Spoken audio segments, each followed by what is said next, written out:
ওম শান্তি ভগৱানৰ অতি মৰমৰ সন্তানসকল এয়া চাওক আমি আজি গাজৰৰ হালোৱা বনাব ওলালোঁ তো গাজৰ 1 কিলো গাজৰ আমি লৈছোঁ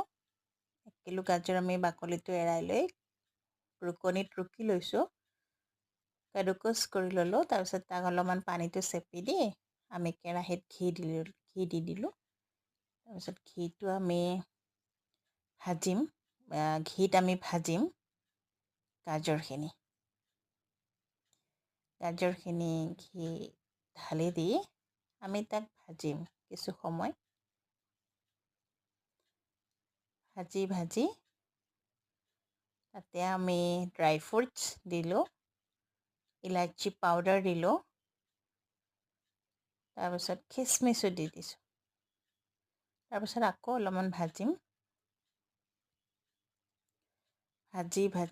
তাতে আমি পৰিমাণত চেনি দিম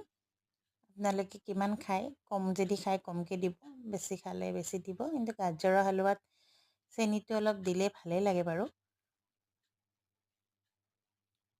তাৰপাছত ভাজি আমি অলপ গাখীৰ দিম পাউডাৰ গাখীৰো দিছোঁ আৰু লিকুইড গাখীৰো দিছোঁ আৰু এইটো হৈ গ'ল লাষ্ট ফিনিচিং ধন্যবাদ